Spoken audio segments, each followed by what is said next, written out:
नमस्ते दोस्तों, आज हम पढ़ेंगे प्रकाश विद्युत प्रभाव। इस टॉपिक से जो है एनडीए और एयरफोर्स में लगभग एक से या दो क्वेश्चन पूछे जाते हैं और दोनों क्वेश्चन बहुत ही एकदम कॉन्सेप्चुअल बेस्ड होते हैं और अगर न्यूमेरिकल बेस्ड भी होता है तो वो बहुत ही इजीली आ जाएगा, फार्मूला बेस्ड होता है।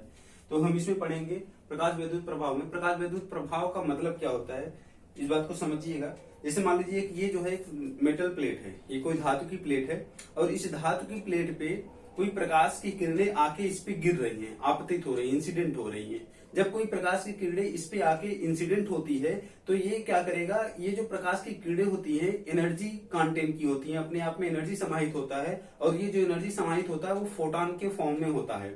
जब इस पे ये एनर्जी गिरती है तो ये जो मेटल प्लेट्स होता है, किसी धातु की जो प्लेट होती है, इस धातु की प्लेट में जो इलेक्ट्रॉन होते हैं वो इलेक्ट्रॉन एनर्जी गेन करते हैं और वो एनर्जी गेन करके वो इलेक्ट्रॉन क्या करते हैं, इस प्लेट से बाहर निकल जाते हैं। जब इस प्लेट से इलेक्ट्रॉन बाहर निकलते हैं तो बाहर निकलने के बाद क्या करते हैं, वो इलेक्ट्रॉन मूवमेंट करते हैं, इलेक्ट्रॉन मूव करते हैं। इलेक्ट्रॉन के मूव करने पे क्या होता है, करंट फ्लो करता है। तो जो इलेक्ट्रॉन निकलता है उसको फोटो इलेक्ट्रॉन कहते हैं और जो करंट फ्लो करता है उसको धारा कहते हैं, जिसको फोटो इलेक्ट्रिक करंट कहा जाता है। और ये जो पूरा प्रोसेस होता है कि किसी मेटल प्लेट पे जो इंसिडेंट करंट आई, इंसिडेंट रेज आई, लाइट्स आई, गिरी और यहाँ से एनर्जी गेन की, एनर्जी गेन करने के बाद क्या हुआ कि वहां से इलेक्ट्रॉन निकला और इलेक्ट्रॉन निकला तो वहां से करंट फ्लो किया। ये जो पूरा प्रोसेस है इसको हम फोटो इलेक्ट्रिक इफेक्ट कहते हैं, जिसको हिंदी में प्रकाश विद्युत प्रभाव कहते हैं। तो इस बात को थोड़ा समझते हैं। समझते ऐसे हैं कि जैसे मान लीजिए कि ये हमारा एक मेटल प्लेट है, ठीक है, ये हमारा एक मेटल प्लेट है।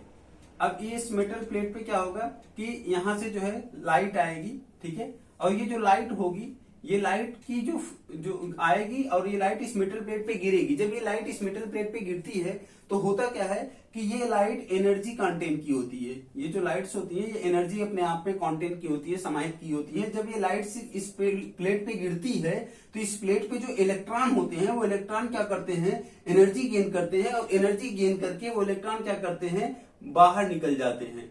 और ये जो इलेक्ट्रॉन बाहर निकलते हैं ये इलेक्ट्रॉन को फोटो इलेक्ट्रॉन कहा जाता है। फोटो इलेक्ट्रॉन इसलिए कहा जाता है, उसको हम बता रहे हैं कि वो फोटो इलेक्ट्रॉन कहा जाता है। तो यहां से जब इलेक्ट्रॉन निकलते हैं, इलेक्ट्रॉन का मूवमेंट होता है और इलेक्ट्रॉन जब मूव करता है तो करंट फ्लो होता है और जो करंट फ्लो होता है उसको फोटो इलेक्ट्रिक करंट कहा जाता है। और ये पूरा प्रोसेस क्या होता है, फोटो इलेक्ट्रिक इफेक्ट होता है।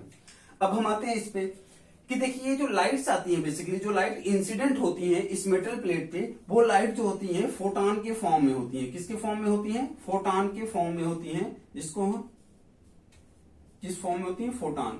और ये जो फोटॉन होता है बेसिकली ये फोटॉन जो होता है बंडल्स के रूप में होता है। किसके रूप में होता है, बंडल्स के रूप में होता है। और ये बंडल्स को, एक बंडल्स को हम क्वांटा नाम से जानते हैं। किस नाम से जानते हैं, क्वांटा नाम से जानते हैं, ठीक है। अभी देखते हैं कि ये बंडल्स और क्वांटा होता क्या है।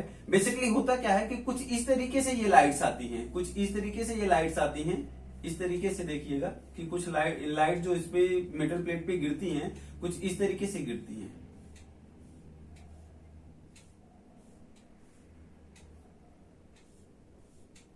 अब ये एक बंडल हो गया, ये क्या हो गया, बंडल हो गया। इस एक बंडल को जो है, ये बंडल्स हो गया, इस बंडल को हम क्या कहते हैं, क्वांटा कहते हैं। क्या कहते हैं, क्वांटा कहते हैं। अब ये होता क्या है, और यही जो क्वांटा होता है इसको हम क्या कहते हैं, फोटॉन कहते हैं। क्या कहते हैं, फोटॉन कहते हैं।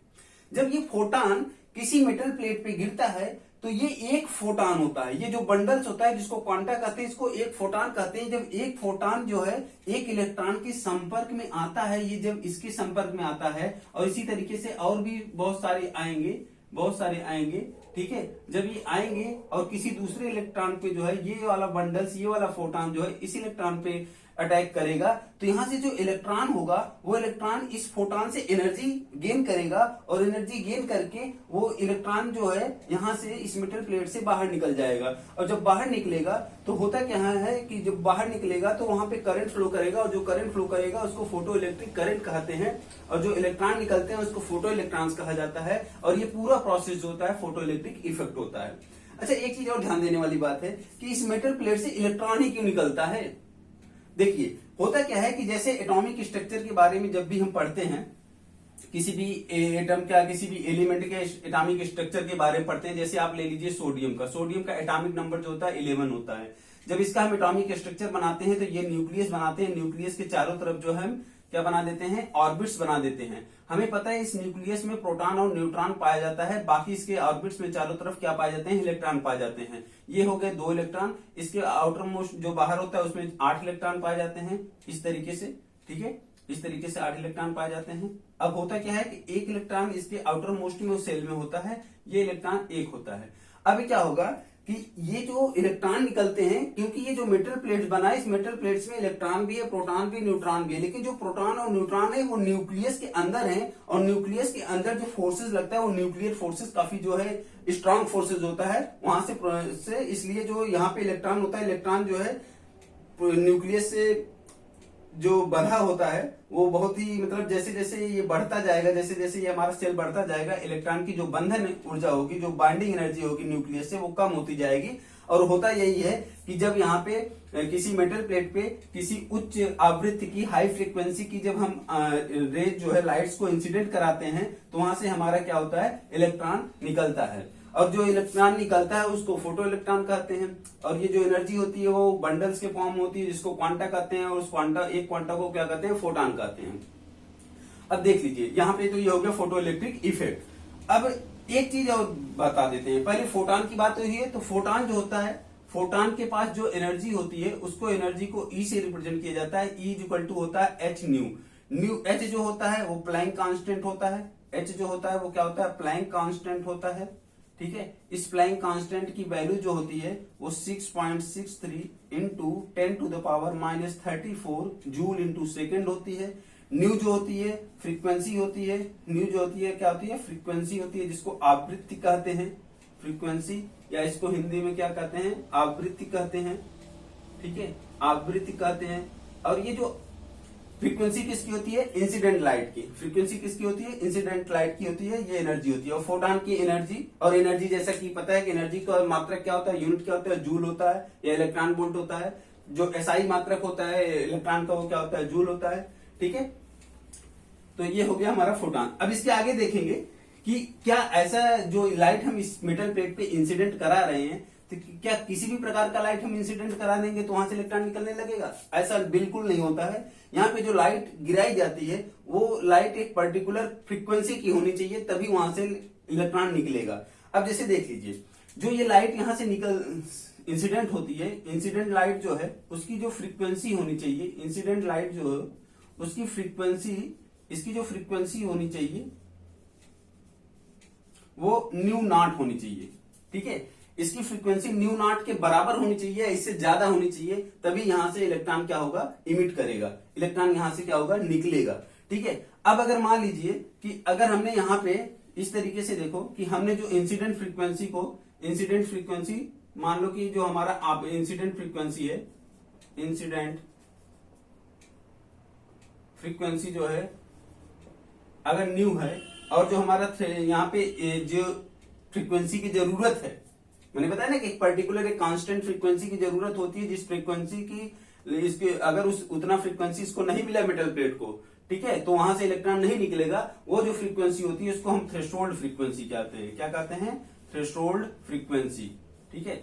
अभी इसी को हम बताएंगे कि थ्रेशोल्ड फ्रीक्वेंसी होता क्या है, जिसको हम न्यू नॉट से रिप्रेजेंट करते हैं, ठीक है। अब होता क्या है कि अगर हमने ये जो लाइट गिराया, अगर ये लाइट की फ्रीक्वेंसी न्यू है और ये जो थ्रेशोल्ड फ्रीक्वेंसी न्यू नॉट है, अगर ये इंसिडेंट फ्रीक्वेंसी जो है लेस देन होगा न्यू नॉट से, तो यहां से इलेक्ट्रॉन इमिट नहीं करेगा। तो ये नोट डाउन कर लो। ये नोट डाउन करने वाली बात क्या है इसमें कि अगर incident frequency nu is less than nu naught, तो electron will not emit, electron will not emit, electron emit नहीं करेगा, इलेक्ट्रॉन का उत्सर्जन नहीं होगा। अगर वहीं पे incident frequency greater than and equal to nu naught हो, तो इलेक्ट्रॉन क्या होगा, इमिट करेगा, electron will emit, electron will emit, मतलब कि इलेक्ट्रॉन का क्या होगा, उत्सर्जन होगा, ठीक है। अब इलेक्ट्रॉन का जो उत्सर्जन होगा, तो यहां पे एक चीज देखो ध्यान से कि जो अगर हमने यहां से जो लाइट इंसिडेंट कराया वो इससे वैल्यू कम है, ठीक है, इसकी वैल्यू अगर न्यू नॉट जो है, अब ये देखो फ्रीक्वेंसी है, अगर मान लो कि हमने ले लिया कि भैया न्यू नॉट जो है कि मान लो कि 30 हर्ट्ज है, फ्रीक्वेंसी की यूनिट क्या होती है, हर्ज होती है। क्या होती है, हर्ज में या सेकंड इनवर्स में, और सेकंड इनवर्स में मापा जाता है इसको। ठीक है, अगर मान लो कि इंसिडेंट जो हमारा थ्रेशोल्ड फ्रीक्वेंसी है वो 30 हर्ज है, और इंसिडेंट फ्रीक्वेंसी को मान लो कि अगर हमने 25 हर्ज की फ्रीक्वेंसी को इंसिडेंट कराया, जो लाइट इंसिडेंट करा रहे हैं उसकी फ्रीक्वेंसी अगर हमने 25 हर्ज रखी, तो बताइए इलेक्ट्रॉन का एमिशन होगा या नहीं होगा। तो स्वाभाविक सी बात है, यहाँ पे जो इंसिडेंट फ्रीक्वेंसी है वो 25 हर्ज है, और जो थ्रेशोल्ड फ्रीक्वेंसी वो 30 हर्ज है। तो यहाँ पे ये 30 हर्ज से कम है, तो इसलिए यहाँ से इलेक्ट्रॉन का एमिशन नहीं होगा, इलेक्ट्रॉन जो है इमिट नहीं करेगा। तो सिंपल सी बात है इतनी। ठीक है, तो एक चीज और देखो, ये जो थ्रेशोल्ड फ्रीक्वेंसी होता है, इसको थोड़ा सा समझने के लिए, थोड़ा अच्छे से समझ में आए, इसके लिए एक चीज हम लिख रहे हैं, इसको हिंदी में कहते हैं देहली आवृत्ति। क्या कहते हैं, देहली आवृत्ति। ठीक है, ध्यान से देखना, जो हमारा थ्रेशोल्ड फ्रीक्वेंसी, ठीक है, इसको हिंदी में कहते हैं देहली आवृत्ति। ठीक है, देहली आवृत्ति। अब ये देहली आवृत्ति का मतलब समझिएगा ध्यान से। ये जो मेटल प्लेट है, यहाँ पे जो इलेक्ट्रॉन्स हैं, ये इलेक्ट्रॉन तभी इमिट करेंगे जब इनको जो है, जो लाइट इंसिडेंट हो रही है उसकी जो फ्रीक्वेंसी होगी, फ्रीक्वेंसी जो होगी देहली फ्रीक्वेंसी के बराबर हो या उससे ज्यादा हो, तभी यहां से इलेक्ट्रॉन इमिट करेगा। तो अब इस देहली आवृत्ति का मतलब समझिए कि जैसे देहली को अगर मान लीजिए कि घर में, जैसे हम मान लीजिए मैं हूं, मैं 8 बजे से होकर उठता हूं, मेरी मम्मी जो है 6 बजे से चिल्लाना शुरू कर रही है कि उठ जा बेटा, बहन उठा रही है, छोटा भाई उठा रहा है, लेकिन मैं नहीं उठ रहा हूं। लेकिन जैसे ही पिताजी एक बार बोल दिए कि अजय उठ जा, तो मुझे उठना ही पड़ेगा। क्यों? क्योंकि वो जो फ्रीक्वेंसी है, जो पिताजी वाली फ्रीक्वेंसी है, वो क्या है, देहली फ्रीक्वेंसी है। उसके पहले की जो फ्रीक्वेंसी थी वो उसको क्या मान लो, इंसिडेंट फ्रीक्वेंसी थी, और वो इंसिडेंट फ्रीक्वेंसी तो ये भी थी, जो पिताजी ने बुलाया वो भी इंसिडेंट फ्रीक्वेंसी थी, but that frequency matched with our threshold frequency. वो हमारे देहली आवृत्ति से मैच की और मैं तुरंत उठ गया। लेकिन उसके पहले की जो फ्रीक्वेंसी थी, मम्मी की, भाई की, बहन की जो फ्रीक्वेंसी थी, वो फ्रीक्वेंसी हमारे देहली आवृत्ति को से मैच नहीं की, या उससे के बराबर भी नहीं थी, या उससे ज्यादा भी नहीं थी, इसलिए वहां से हम नहीं उठे। मैं क्या हुआ, यहाँ पे इलेक्ट्रॉन हुआ। और जो मेरे पिताजी की आवृत्ति, वो क्या, पिताजी ने जो मुझे बुलाया वो मेरे पिताजी की क्या थी, देहली आवृत्ति। भाई, बहन, माँ ने जो बुलाया वो थ्रेशोल्ड इंसिडेंट फ्रीक्वेंसी थी, लेकिन वो इंसिडेंट फ्रीक्वेंसी कैसी थी, less than the threshold frequency थी। ठीक है, तो यहाँ पे इस बात को एक तरीके से समझा जा सकता है कि जो हमारी देहली फ्रीक्वेंसी है, देहली या थ्रेशोल्ड फ्रीक्वेंसी है, वो थ्रेशोल्ड फ्रीक्वेंसी हमारा क्या है कि वो मिनिमम थ्रेशोल्ड फ्रीक्वेंसी क्या है कि जिस ऐसी फ्रीक्वेंसी जिसपे इलेक्ट्रॉन क्या कर सके, इमिट कर सके। ठीक है, थ्रेशोल्ड फ्रीक्वेंसी को अगर हमें लिखना होगा एज ए परिभाषा, एज ए डिफिनीशन अगर हमें लिखना है कि धातु पृष्ठ से, देखो किसी धातु पृष्ठ से, किसी मेटल सरफेस से धातु पृष्ठ पर आपतित धातु पृष्ठ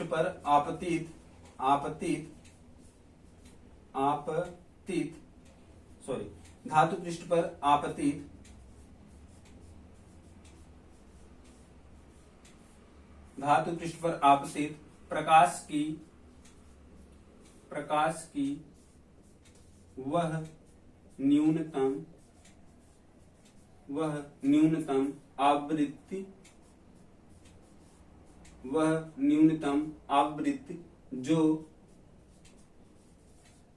धातु पृष्ठ से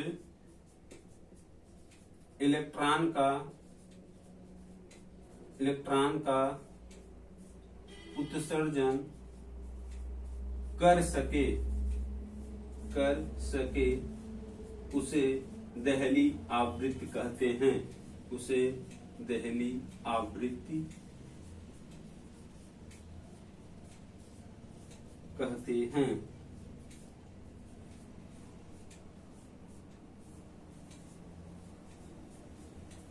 ठीक है, अच्छा, इसको एक और डेली लाइफ से रिलेट कर सकते हैं डेली आवृत्ति को, जो हमारी थ्रेशोल्ड फ्रीक्वेंसी है। जैसे मान लीजिए कि मैं एक स्टूडेंट हूँ, मुझे पता है कि मुझे डेली 8 घंटे की पढ़ाई करनी है, तभी मैं कुछ एग्जाम को पास कर पाऊंगी, जॉब लग पाएगी।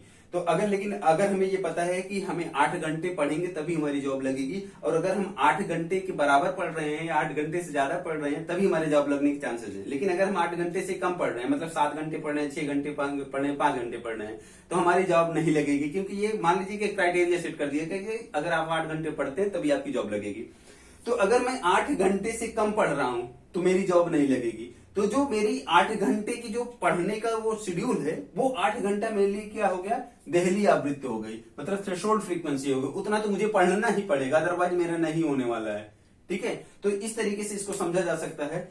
अब देखो एक चीज, ये तो देहली आवृत्ति हो गए। अब अगला हम पढ़ेंगे देहली तरंग दैर्घ्य। ठीक है, क्या पढ़ेंगे, देहली तरंग दैर्घ्य। ठीक है, जिसको थ्रेशोल्ड वेवलेंथ कहा जाता है।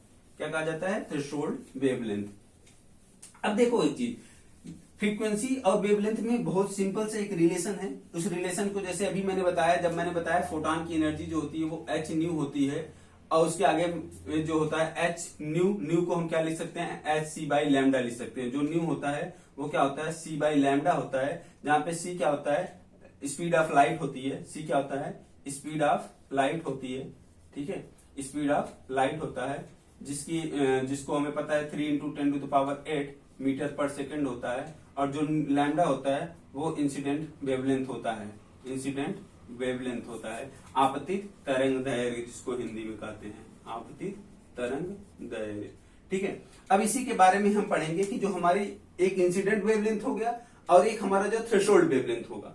ठीक है, अब उस थ्रेशोल्ड वेवलेंथ का मतलब समझो कि जैसे मैंने अभी देखो बताया कि जो हमारा न्यू इज इक्वल टू क्या होता है, सी बाई लैम्डा होता है। अगर हमें पता है कि nu naught is equal to threshold wavelength है, तो थ्रेशोल्ड फ्रीक्वेंसी है तो थ्रेशोल्ड वेवलेंथ भी होगा। तो थ्रेशोल्ड वेवलेंथ जो होगा lambda naught is equal to C upon क्या हो जाएगा, न्यू नॉट हो जाएगा। ठीक है, क्या हो जाएगा, lambda naught is equal to C upon nu naught. अब अगर देखो यहां पे देखोगे कि दोनों एक दूसरे के इनवर्सली प्रोपोर्शनल हैं, दोनों एक दूसरे के व्युत्क्रमानुपाती हैं। कि न्यू जो है inversely proportional to 1 by lambda है, मतलब कि दोनों एक दूसरे के व्युत्क्रमानुपाती हैं। अगर लैम्डा ज्यादा होगा तो फ्रीक्वेंसी क्या होगी, कम होगी। अगर लैम्डा कम होगा तो फ्रीक्वेंसी क्या होगी, ज्यादा होगी। ध्यान से समझिएगा इस बात को कि ठीक है, कि इस बात को थोड़ा सा और समझिए अच्छे से, इस तरीके से कि अगर हमारा जो है मान लीजिए कि लैम्डा क्या है, ज्यादा है, तो ये बताएगा कि हमारा फ्रीक्वेंसी क्या है, कम होगा। अगर लैम्डा कम है तो ये बताता है कि क्या होगा, हमारा फ्रीक्वेंसी ज्यादा होगा। ये क्यों होता है, क्योंकि जो हमारा न्यू होता है वो inversely proportional to 1 by lambda होता है। अभी हमने बताया कि जब हम थ्रेशोल्ड फ्रीक्वेंसी की बात कर रहे थे, थ्रेशोल्ड फ्रीक्वेंसी में हमने बताया कि वो न्यूनतम आवृत्ति, मिनिमम फ्रीक्वेंसी, जिससे कि किसी मेटल सरफेस से इलेक्ट्रॉन क्या किया जा सके, निकाला जा सके, इलेक्ट्रॉन निकल सके।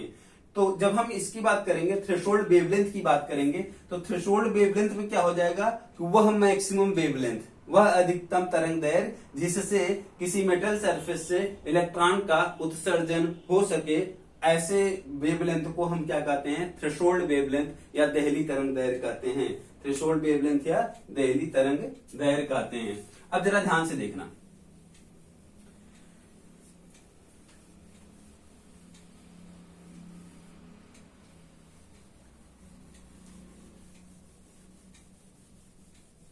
अब इसमें देखो कि जो हमारा थ्रेशोल्ड वेवलेंथ होता है, थ्रेशोल्ड वेवलेंथ जो होता है, थ्रेशोल्ड वेवलेंथ जिसको हम क्या कहते हैं हिंदी में, देहली तरंग दैर्घ्य, देहली तरंग दैर्घ्य। ठीक है, इस देहली तरंग दैर्घ्य को मतलब क्या हो गया कि इसको अगर परिभाषा के रूप में, डिफिनेशन के रूप में लिखेंगे तो ये होगा कि धातु पृष्ठ पर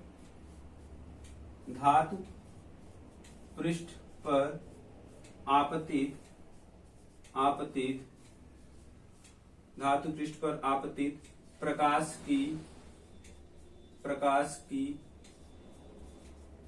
वह अधिकतम तरंग दैर्घ्य, वह अधिकतम तरंग दैर्घ्य, वह अधिकतम तरंग दैर्घ्य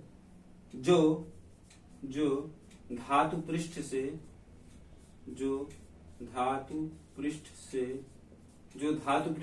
इलेक्ट्रॉन का उत्सर्जन कर सके। किसका, इलेक्ट्रॉन का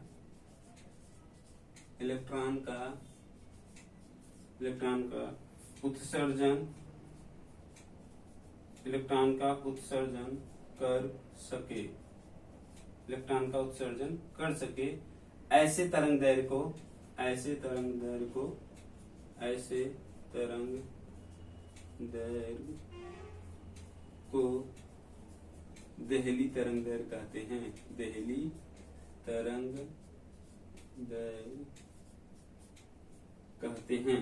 ठीक है,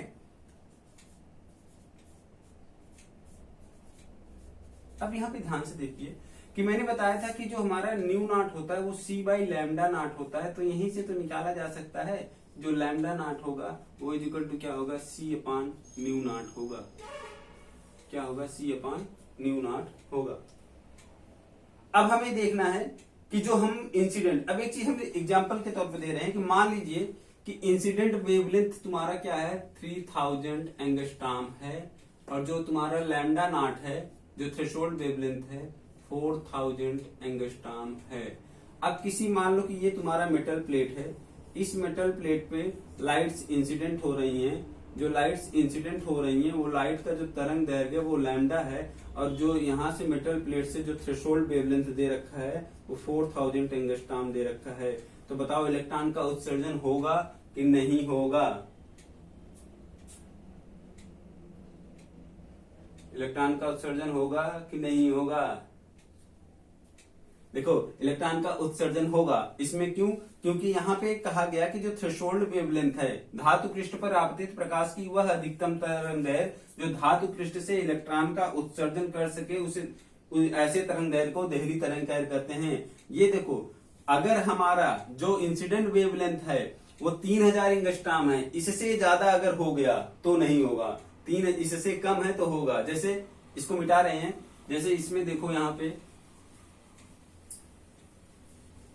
जैसे हमने थ्रेशोल्ड फ्रीक्वेंसी में देखा था कि जब हमारा थ्रेशोल्ड इंसिडेंट फ्रीक्वेंसी जो है लेस देन थ्रेशोल्ड फ्रीक्वेंसी था तो हमारा इंसिडेंट नहीं हो रहा था। अगर थ्रेशोल्ड फ्रीक्वेंसी था लेस देन जो है, जो इंसिडेंट फ्रीक्वेंसी था लेस देन थ्रेशोल्ड फ्रीक्वेंसी था, तो इलेक्ट्रॉन इमिट नहीं कर रहा था। इलेक्ट्रॉन विल नॉट इमिट, ठीक है, विल नॉट इमिट। लेकिन हमने बताया कि अगर न्यू नॉट जो है ग्रेटर देन या इक्वल टू न्यू नॉट हो तो इलेक्ट्रॉन का क्या होगा, इमिशन होगा। इलेक्ट्रॉन विल इमिट, इलेक्ट्रॉन का उत्सर्जन क्या होगा, मेटल प्लेट से होगा। अब वहीं पे देखो कि न्यू अगर इनवर्सली प्रोपोर्शनल टू लैम्डा होता है, अगर ये इंसिडेंट वेवलेंथ ले लैम्डा, अब अगर हमारा यहाँ पे ले लें थ्रेशोल्ड वेवलेंथ लैम्डा नॉट, अब हमने कहा कि जब हमारा ये उल्टा हो जाएगा, क्या हो जाएगा, जब लैम्डा जो है incident wavelength greater than threshold wavelength हो जाएगा तो इलेक्ट्रॉन क्या होगा, इमिट नहीं करेगा। Electron will not emit, electron का इमिशन नहीं होगा। लेकिन अगर हमारा जो है incident wavelength less than and equal to threshold wavelength होगा तो इलेक्ट्रॉन यहां से इमिट करेगा, इलेक्ट्रॉन विल इमिट। ठीक है, इतना समझ में आया?